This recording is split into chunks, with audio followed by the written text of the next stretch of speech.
Welcome to Pop and Lock. I'm Natalie Dowzicki. And I'm Landry Ayers. On this day, the 4th of November, the day after the 2020 presidential election, the only verdict is vengeance, a vendetta, held as a votive not in vain, for the value and veracity of such shall one day vindicate the vigilant and the virtuous. And we all must remember the 5th of November. Joining us today to talk about another Wachowski dystopia, V for Vendetta, are two of Cato's very own, research fellow Patrick Eddington. Hello there. And senior fellow Julian Sanchez. Hey. Julian, Pat, the iconic Guy Fawkes mask worn by V in this film, I think arguably has had a more enduring legacy than the movie itself. Whether that's a good or a bad thing, we can get to. Do you think audiences are missing the point by lionizing V? So, it was always, I think, even in Alan Moore's original graphic novel, a sort of strange choice to make Guy Fawkes the sort of emblem of her. I mean, Guy Fawkes was not some kind of anarchist, authoritarian revolutionary. He was a sort of radical Catholic who plotted to blow up a democratic institution, or at least as democratic as you got in that era. Essentially because he was a theocrat and didn't like the idea of abandoning a Catholic Britain. So sort of an unlikely anarchist hero. But it is also worth noting that in a sense, I think the meaning that the Guy Fawkes mask has taken on in the sort of modern context, where it's been adopted by groups like Anonymous, really has its origins in something that is original to the film. That is the scene sort of near the end where V has sort of mailed out these Fawkes masks to thousands or hundreds of thousands of people in Britain, and they all kind of march out with the masks on to support this anti-authoritarian revolution that V has sparked. And that just none of that happens in the comic book. In the comic, there's a scene where people come out sort of angry and confused, not necessarily in support of V, and are addressed by Evey, who's sort of taken up the mantle of V. But so this sort of everyone coming out doing an I am Spartacus and adopting the V mask as sort of a symbol of a kind of mass movement is just a total creation of the film. But I think that's the scene that folks like Anonymous have in mind when they adopt that. And I should say it is something we've actually seen in a bunch of sort of early noughts and late 90s superhero movies. I said before, I think when we talked about Watchmen, that there is a kind of whiff of inherent fascism to superheroes. Right. I mean, Superman is essentially an English translation of Übermensch. So you see in, for example, Spider-Man 2, a kind of phenomenal, amazing. Just have to say, one of my favorites. But you see this sort of attempt at a kind of populist moment where the very special hero has these powers, but needs kind of the population. Really, in both Spider-Man movies, in the first Spider-Man movie, there's the crowd scene where people start pelting the Green Goblin with bottles and rocks and things because you can't mess with New York. And in the second one, he sort of passes out on the train after saving it, and everyone just sort of gives him his mask back and helps him and agrees not to sort of reveal his identity. You saw it in, I think, Superman Returns. There's a kind of similar scene where Superman kind of needs to be saved by sort of masses of ordinary people. And so there's something of that in, I think, that final scene here that, again, I think is why the Fawkes mask has become this sort of mass icon. And it's part of this attempt to inject something more populist in the original graphic novel. I think it remains much more of a kind of individualist anarchist. And, Moore is certainly a man of the left, but there is a more sort of Stirnerian individualist flavor to his anarchism. At least, the anarchism of V for Vendetta anyway, of which is kind of borderline more juvenilia. So I think that, the whole episode with the gunpowder plot, and the reason that, the mask itself, becomes a thing with Occupy Wall Street and as Julian indicated, anonymous and all the rest of that, really goes back, at least in my view, to this idea of governmental oppression against a particular group or element that is disfavored, right? And so I think, to kind of put it in the modern context, the Occupy movement, to the extent that it had any coherence at all, was essentially a reaction against what the demonstrators perceived to be, an out of control, unaccountable, capitalist run system that was, allegedly responsible for all the evils afflicting society and so on and so forth. And I think, any time that you have a movement that feels like it's dealing with an asymmetric power dynamic, and that's really what we are talking about here, it's going to have that kind of effect. But there's no question, Landry, that I think that you're absolutely right, that, which is unfortunate because, I've never really been a huge comic book guy, so I'll make that admission right now. So I haven't read the original V for Vendetta here, but I think the number of parallels that this movie has for where we are in 2020 is scary. It is pretty alarming. It is pretty scary. I mean, and that I don't think that you can 100% necessarily analogize to it, but this whole idea that the coronavirus is a hoax, and then to the movie, it's like, oh, these terrorists are responsible for this virus, and when in fact it was the government itself. And of course, the podcast on All the President's Men that we did a couple of weeks ago, we talked in that particular episode about this whole genre of movies essentially dealing with government skullduggery, conspiracies, all the rest of that. This, for me, V for Vendetta is one of the more contemporary examples of that. This is one of many changes between the graphic novel and the film, is that in the graphic novel, Norsefire, the sort of fascist regime in Britain, rises to power following some sort of limited nuclear war involving the United States. So this sort of, I guess, plandemic storyline where the characters discover over the course of the film that Norsefire actually rose to power following this biological weapons attack that caused many hundreds of deaths, but was actually developed and released by elements within the government itself. That whole sort of plandemic storyline is also original to the film. So I think, probably just as an update, in part because maybe we have a very different sense of how survivable, a limited nuclear exchange would be for the planet. And what folks may not remember or realize is that there was actually a fairly virulent fascist element in the UK during the 1930s. The British Union of Fascists. So there is also kind of a hearkening back, to that odious tradition, if you will. But I think that when I look at this film, and I really do want to talk about this, just from kind of a critical cinematic standpoint, I have always been outraged, and I mean absolutely outraged, that Hugo Weaving did not win an Oscar for this. I mean, his performance was simply outstanding. And of course, this is the guy that gave us such a memorable character from the Matrix movies, and did a pretty good job as Elrond in Lord of the Rings.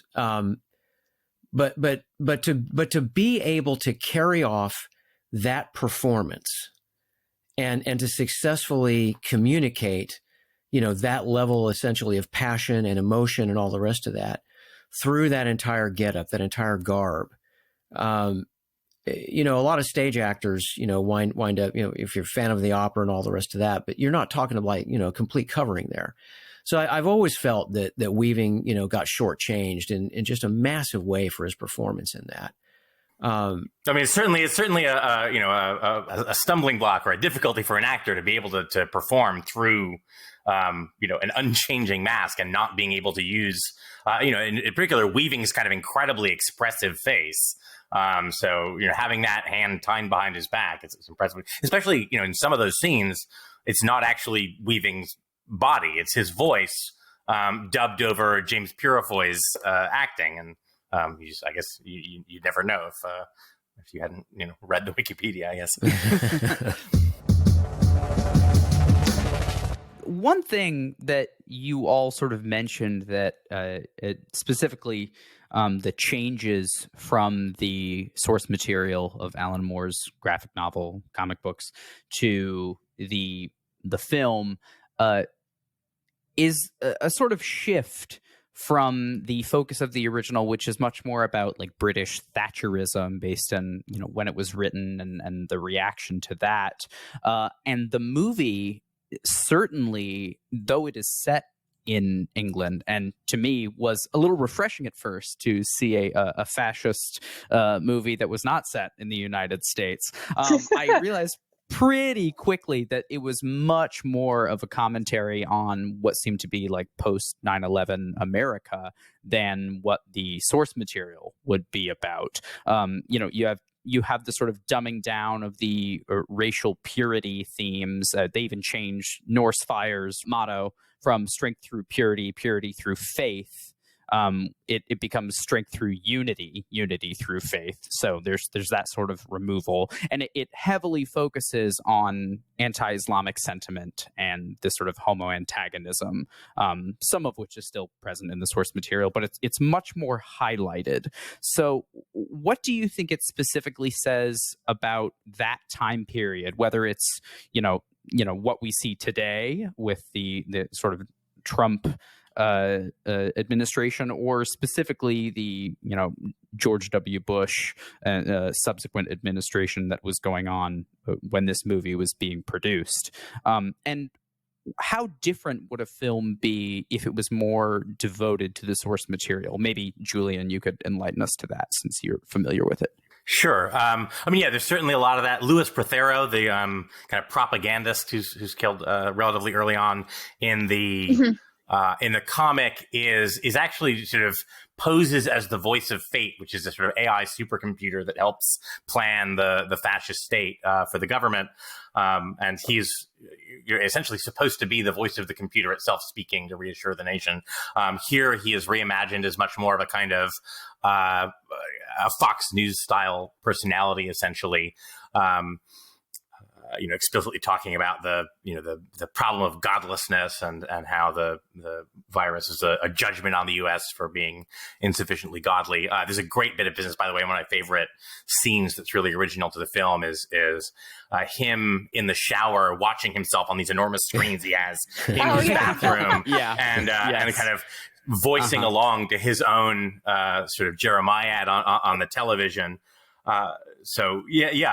Certainly they've updated a lot of things from the not just the pandemic as opposed to the nuclear exchange as the kind of instigating force, but also a lot more focus on both Islam and on sexual minorities, opposed to the racial purity that was much more at the core of the concerns in the original graphic novel. And one angle I think it's important to stress here is the fact that as sort of no one really knew, I guess, at the time the film came out, like The Matrix, this is a film made, I know it was directed by James McTeague, but it was executive produced and written by the Wachowskis. So I think it's fair to call this a Wachowski movie. So this is a movie that was essentially made by, again, much like The Matrix, by a pair of trans women who at the time were not openly trans. Maybe, I'm not sure to what extent they themselves thought of themselves as trans, but were just struggling with their own gender identities at the time. But of course, no one knew that. They were at the time known as the Wachowski brothers. And I know Lily Wachowski has said that really the Matrix should be seen as an allegory for transgenderism, right? You have a protagonist who discovers, in effect, in the first act of the movie, that his body is not his body. And that this makes him different from those around him and gives him, to some extent, sort of special abilities. And the film is essentially about embracing and discovering this kind of difference about himself. You see this in characters. Some of the stuff was sort of taken out, like the character of Switch in that film, who was supposed to be a different gender inside and outside the matrix, sort of stressing the kind of the illusoriness or the artificiality of the body. And I think a lot of the differences between the source material and the film can be, to some extent, sort of illuminated by kind of retroactively viewing it in the light of this is again something produced by a couple of trans women who are at the time presenting as male, and maybe only beginning to really come to terms with their own gender identities. There is, for example, the character of Gordon Dietrich is totally different. This is Stephen Fry's character, who in the graphic novel, Evey is basically a 16-year-old, I suppose, aspiring prostitute who ends up having effectively a sexual relationship with this guy Dietrich, who is certainly not gay in the graphic novel, before being sort of abducted again by V. So the centrality of Dietrich as a kind of closeted gay man who talks quite explicitly about being unable to be open about his sexual identity or his orientation, at least, becomes a much more central character, becomes in a sense an aid to V, or someone who picks up the challenge from V by producing this satirical broadcast lampooning the fascist leader and pays for it. But that again recenters this on questions of sexual identity. There are lines that are original to the movie, as far as I can tell, that I think can be interestingly read as an extension of that theme about the artificiality of the body. There's a line where Evey reaches out to touch V's mask, and he sort of says, "No, there's a face behind this mask, but that isn't me any more than my muscles or the skeleton behind my face." Consonant with the kind of ideas are bulletproof. It doesn't matter who V is. V is sort of an idea. But also, again, I think read through that light can be seen as an extension of that idea of the self that matters is not, in any real important sense, the self of the body. And also, I think, maybe throws a different light on that very significant changed ending, where instead of being kind of angry and confused and hearing Evey speak as the new V, the people themselves come out. And actually, as they take off their masks at the end, we see characters who have died, including Stephen Fry's Dietrich and Valerie, who we know died years earlier at Larkhill. But that final scene where, in a sense, the whole community becomes V, and then all feel comfortable unmasking, strikes me again in terms of thinking of this in terms of trans women struggling with their own identity that it seems at odds with sort of bodily presentation, and then finding this kind of acceptance that doesn't really happen. It's left ambiguous in the graphic novel. It's just I think that's an illuminating or an interesting angle on it that no one, when the film came out, really would have had the information necessary to see it through that lens. I think around that same part that that Evey was like going for V's mask, she said something along the lines as, "You wear a mask for so long that you forget who you are beneath it," which I also thought was interesting, because you're going along with that V as an idea, not necessarily like a person. And I thought that was just interesting how they were bringing up, again, the mask, like Landry said earlier, as one of the things that has really like had a prolonged presence much past the film. And another thing I think we should bring up from the original material is that I was reading up that Alan Moore was actually really irritated with how they adapted the graphic novel for film, because he thought they kind of watered down the dialogue about fascism versus anarchy, which is really present in the original source material. But the script that the Wachowskis made is obviously centers on like political themes that were currently going on in American politics. So that's back in 2005. So they're critiquing the politics of that time, which then really changed the original story to no longer be about like fascism versus anarchy. Though obviously V is an anarchist, but I think it's interesting that there's that like line where the Alan Moore is kind of upset that they went this road with the adaptation. I mean, Alan Moore, I don't think Alan Moore has ever liked any adaptation of anything that's been done with his work.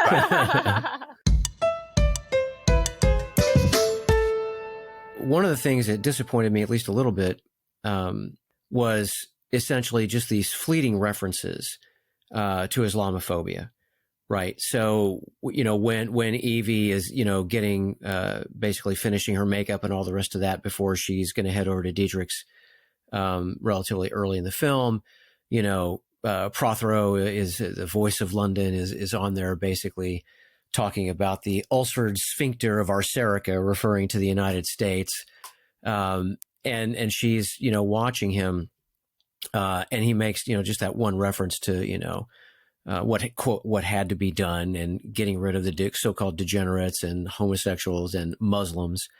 And then you only get the other reference, of course, when Evey, manages to escape from the pedophile priest, pedophile bishop, I should say, and gets over to Diedrich's place. He takes her in, and then he literally brings her into his real world in that hidden anteroom, where he's got a copy of a 14th century illuminated copy of the Quran. And I wish that there had been, a little bit more of a treatment, on what had happened essentially to, in this case, British Muslims, because of course at the time this film came out, and I can't remember if it came out before the Stellar Wind revelations or after the Stellar Wind revelations, but it definitely came out after all of those initial raids, in the early days after 9/11, where so many Arab and Muslim men were rounded up.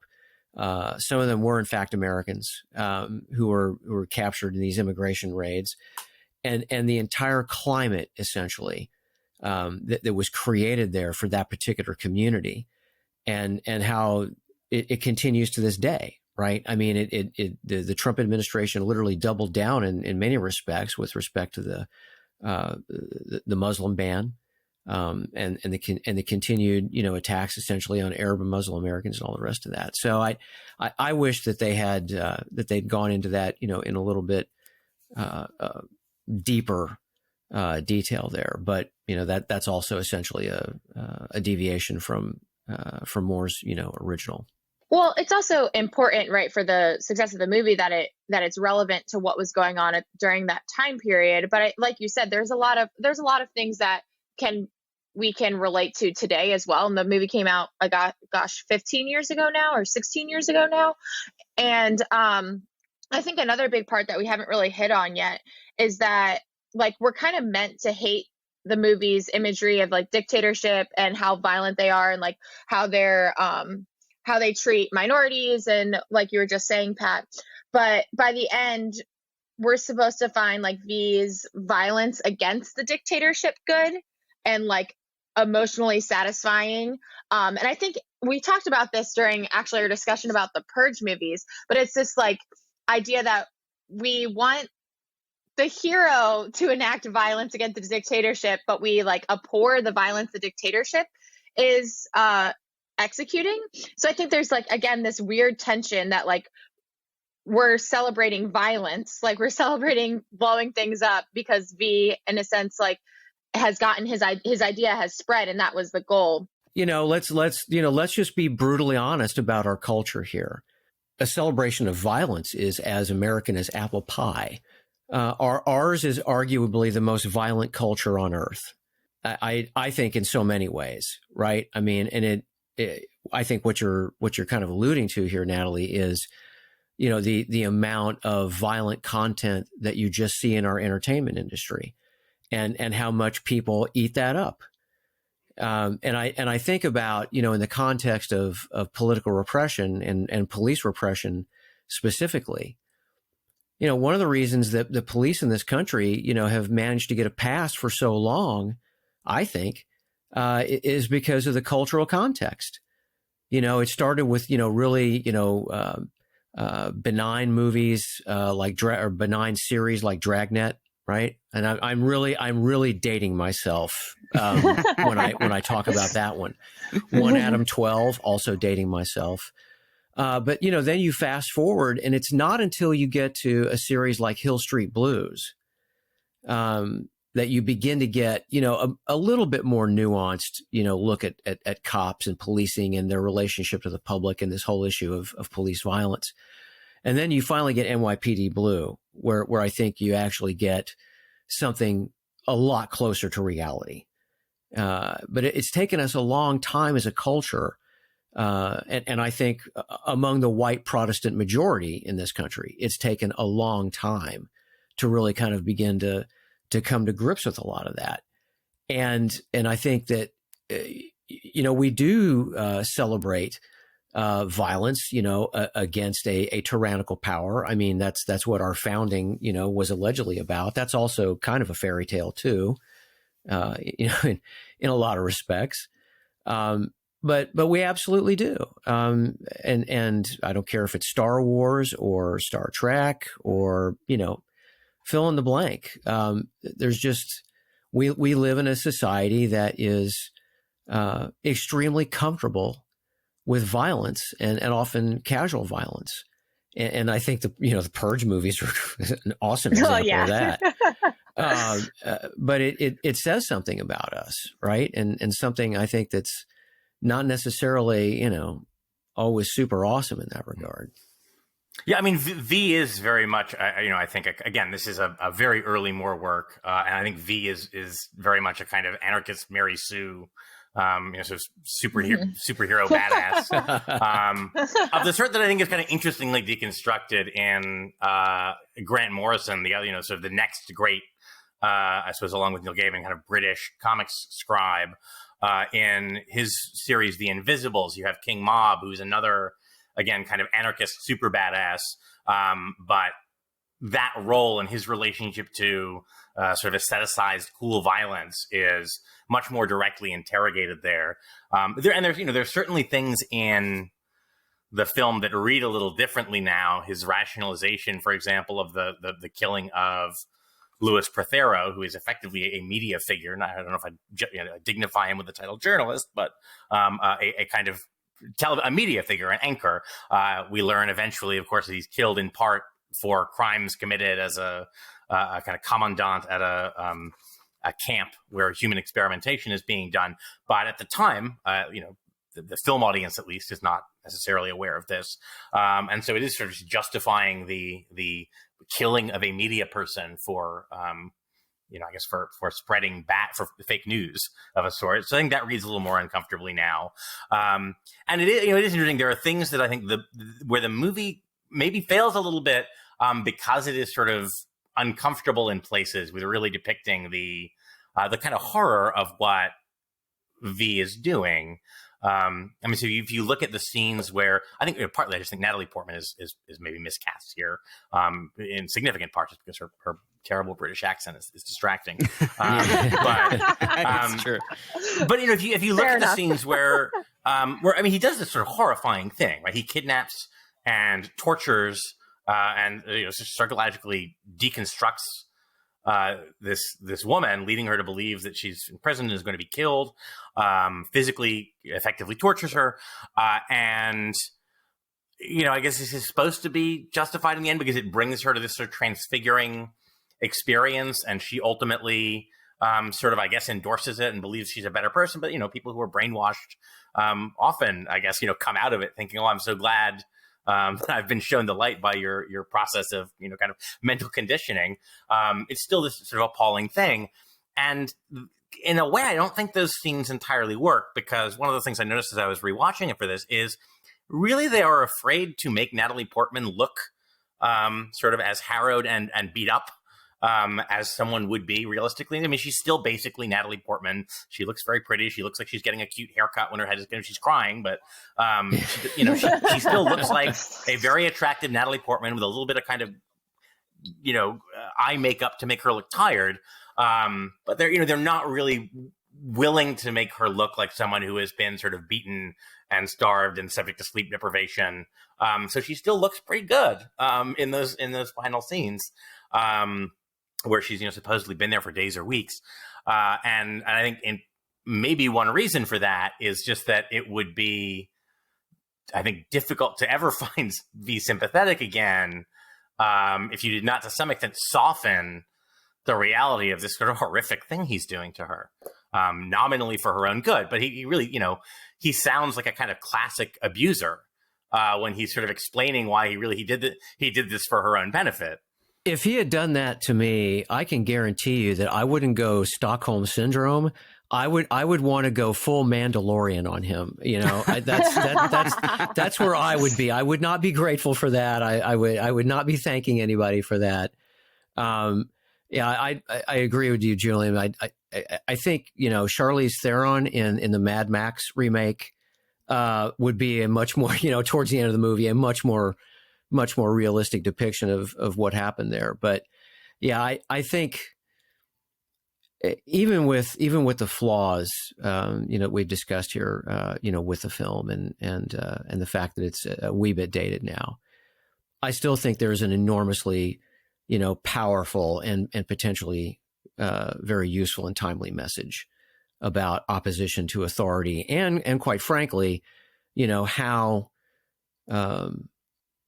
how we can be literally just, one generation away from having, this American experiment slip away from us.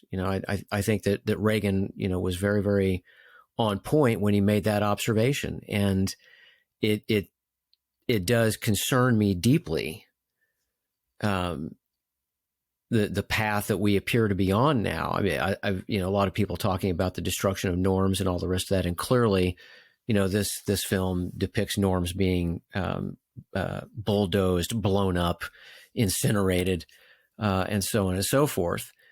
But I do think that it does serve a really important. It should serve, I think, as a really important warning for exactly what can happen if you don't, try to keep things, on the rails and above board and have people not simply respect the law. Because the law, at the end of the day, really depends on people going along with those norms and embracing those norms. So I do think there's value there. And also, kind of going along with that, there's like this theme of fear throughout the movie, which I think kind of is resonating with an audience, can resonate with an audience today. So there was this great quote that said, "People shouldn't fear their governments. Governments should fear their people." And I was wondering how you all thought like the Wachowskis portrayed that idea throughout this movie. This idea that like fear is bigger if you like kind of let it consume you. So it's like this bigger idea and how you switch, how a society goes and switches from fearing their government to having the government fear them. Oh, I think that for one thing, that's my favorite line in the entire movie. And it's a line I think we all know that a large number of folks who claim to be libertarians have embraced. Look, there is a reason why I have tentatively titled the book I'm working on "The Triumph of Fear." I mean, that was very deliberate because when you look at the history of this country, and I was talking with my wife, this morning about a lot of this stuff because she is quite frankly terrified with where things stand here on November the 4th, 2020.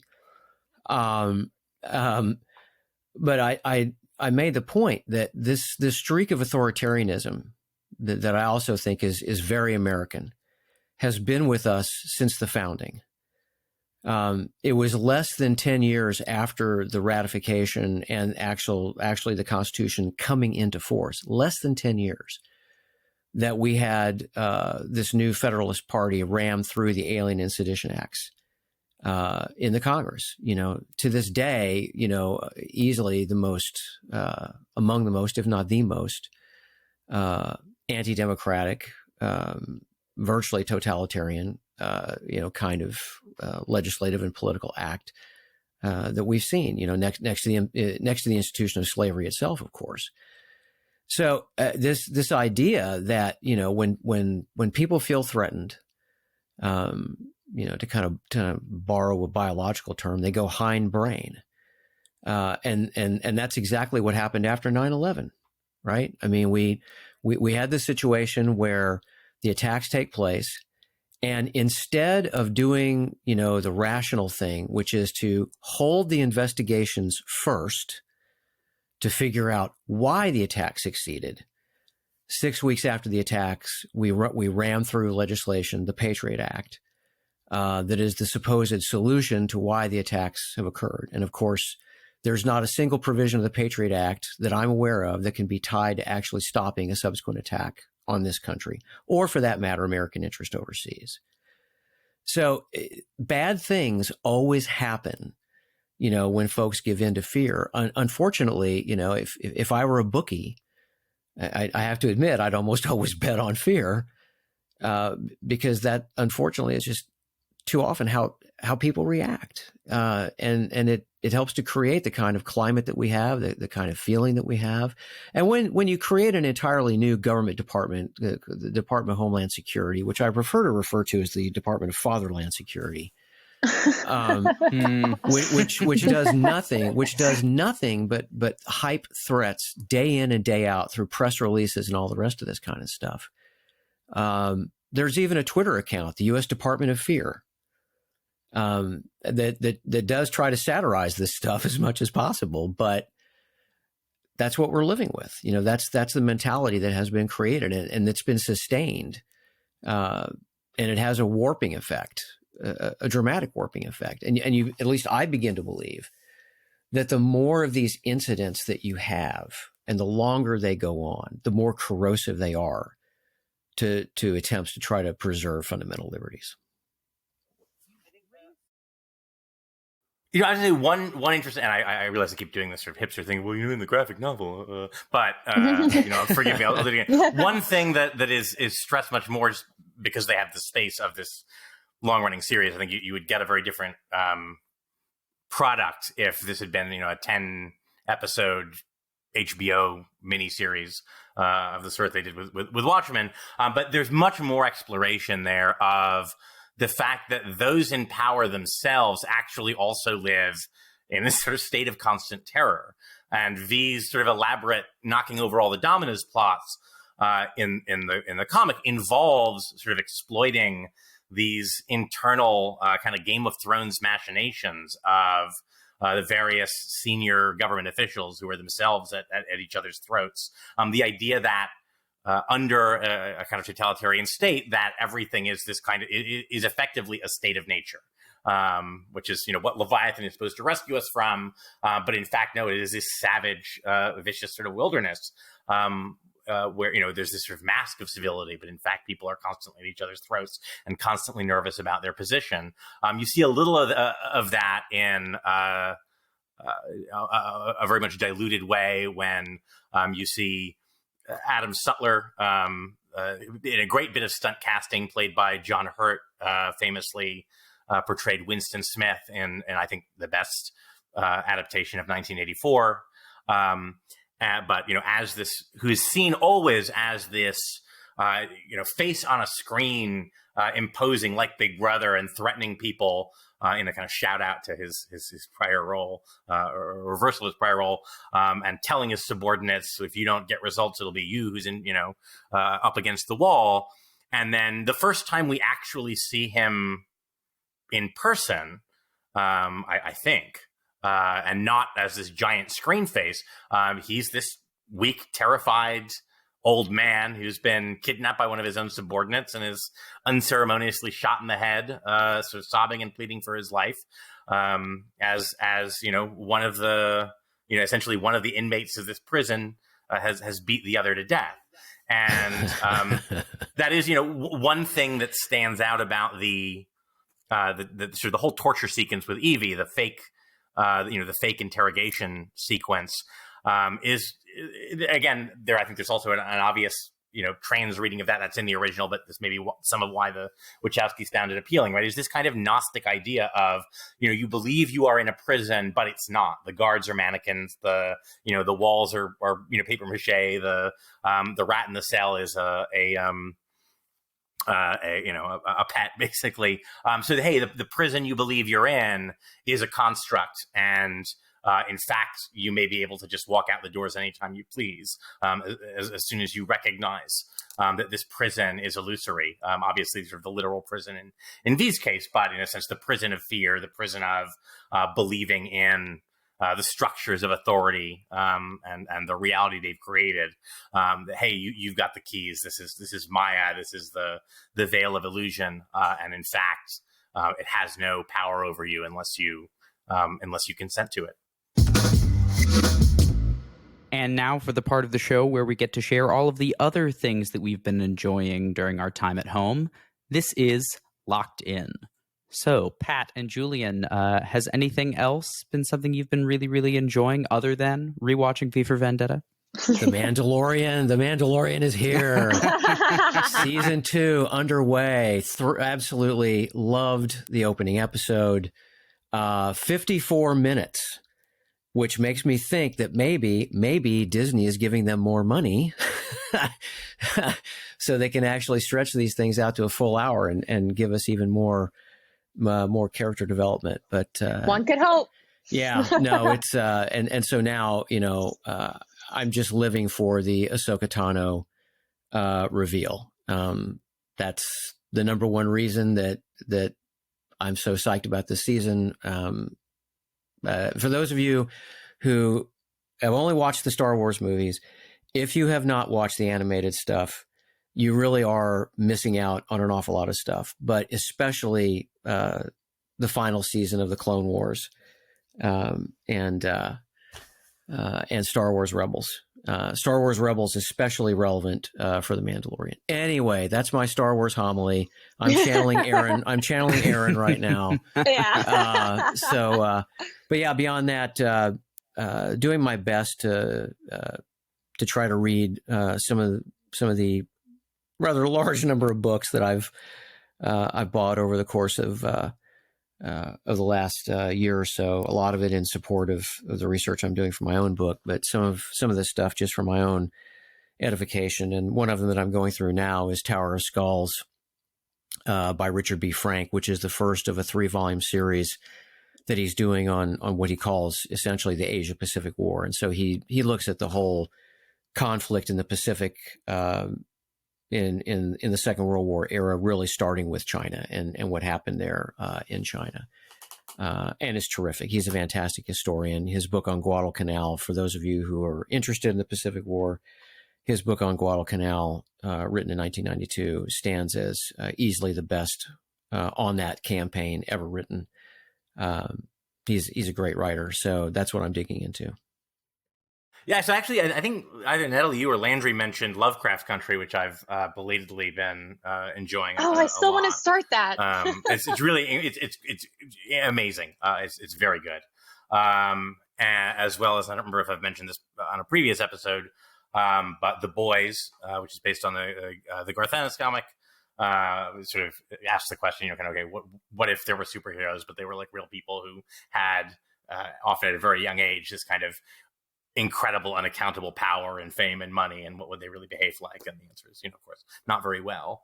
They might effectively, behave like supervillains, except to the extent that necessary to maintain a public front to keep the money coming in. So that's on the viewing front. I'm reading Piranesi by Susanna Clarke, who is probably best known as the author of Jonathan Strange and Mr. Norrell. Piranesi is magical realist is probably not quite right. It's not that realist. It's a sort of surrealist story about a man mostly alone in this sort of enormous hall structure full of various kinds of art and just what he does in this sort of strange, lonely environment, as well as Charlie Strauss's Dead Lies Dreaming. It's the most sort of recent installment of his very long-running series, The Laundry Files, so sort of the premise of which is effectively kind of Lovecraftian magic is real, and there are government agencies that are tasked with secretly dealing with this.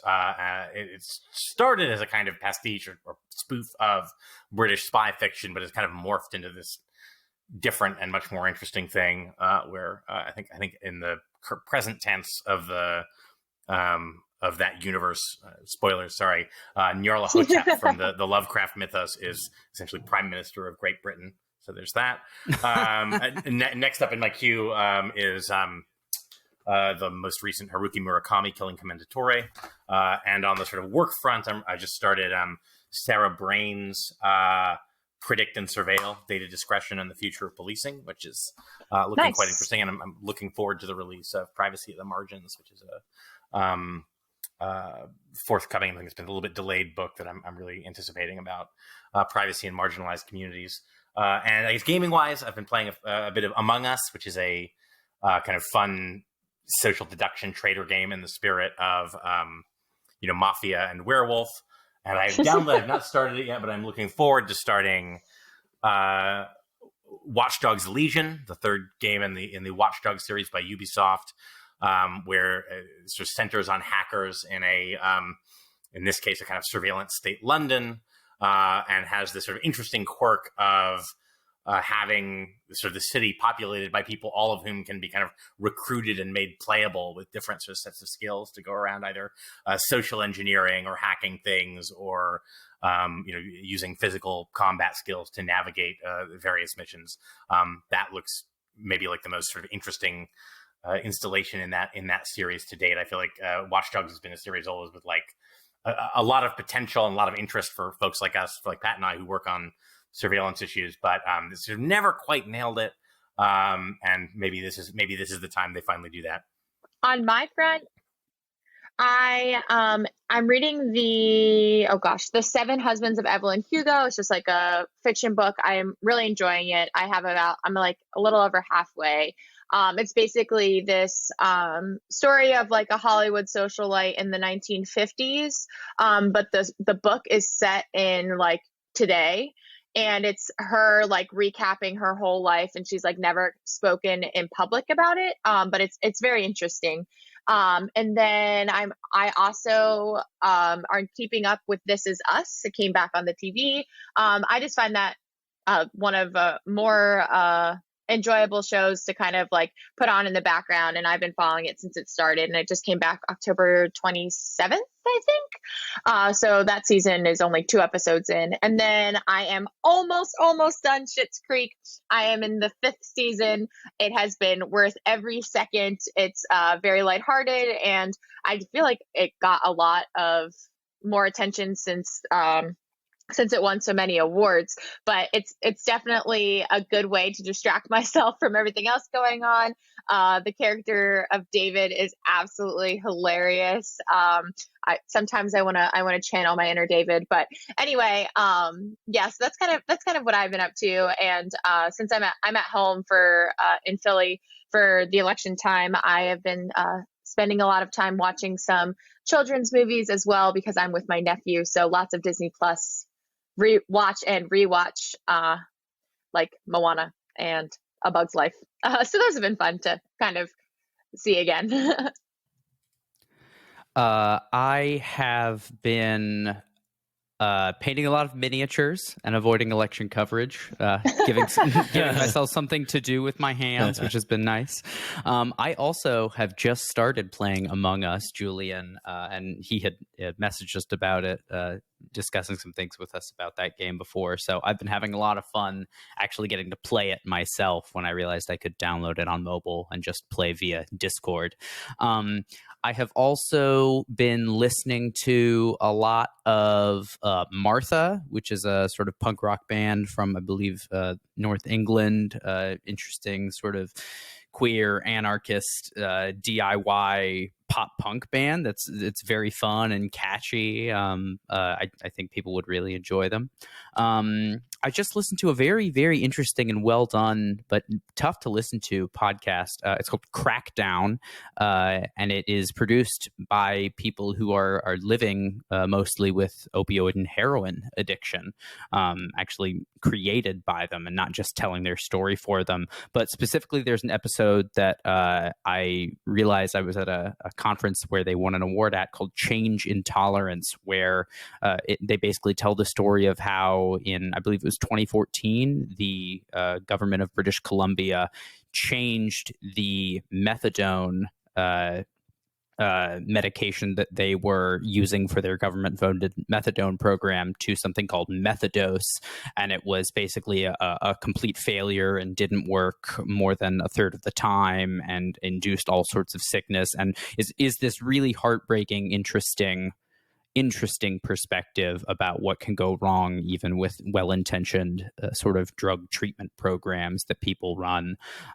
So it's very, very interesting. I recommend people, if they're interested in that type of policy, check it out. I have also, and this is how I've been spending most of my nights with my wife, I have recently discovered the joy of the Netflix series Busted. Oh, God. It is incredible. Natalie, you're going to hate it as I describe it, but I guarantee you would enjoy it. I can't wait. It is a Korean variety show where all of these K-pop stars and K-drama celebrities and people that are famous in the sort of Korean media scene play fictional versions of themselves. So they go by their real name, but they play themselves if they were detectives. And there is this it's highly unscripted in certain portions, but there's also this mythology where they are detectives that are part of a team that are trying to solve a larger conspiratorial case, but they have to do challenges in sort of this most extreme challenge / amazing race style thing where they're running around a city and they either have to do sort of slapstick comedy challenges or they have to solve logic puzzles and figure out words. I mean, any type of puzzle or game that you can think of that is sort of a way that they could test a detective for a fake show. They do, and it's also funny because you can tell they're trying to commit to the bit of the story that they're solving very serious crimes, but they're also, being goofy, and they will run into other celebrities that have cameo roles, and it'll be oh, I'm the friend of the murder victim, but it'll be another famous K-pop star, and they will not know who they have to walk in and commit to the role when they're just going expecting to meet anyone. And so there's this multiple levels that it operates on. But if you have no idea who these people are, like me, it's even more fun still because you can tell we're supposed to be laughing at something or there's some sort of other meaning that you're not getting. And it's still fun. And there's a lot of banter between the stars, and you kind of learn about them and their personalities. And there's the sort of goofy, sort of dumber characters that some of them play. And it may not be a character, they might just be not as good at solving puzzles and mysteries. And then there's the handsome leader, and it's just a very interesting show, unlike anything else, that makes me want to watch a lot more of these Korean variety shows, of which there are apparently a lot. Yeah, that's Busted on Netflix. If there is another significant date that you think that we need to remember other than the 5th of November, make sure to let us know on Twitter at Pop and Locke Pod. That's Pop, the letter N, Locke with an E like the philosopher, Pod. Make sure to subscribe to us on Apple Podcasts, Spotify, or wherever you listen to podcasts. We look forward to unraveling your favorite show or movie next time. Pop and Locke is produced by me, Landry Ayers, as a project of libertarianism.org. To learn more, visit us on the web at www.libertarianism.org.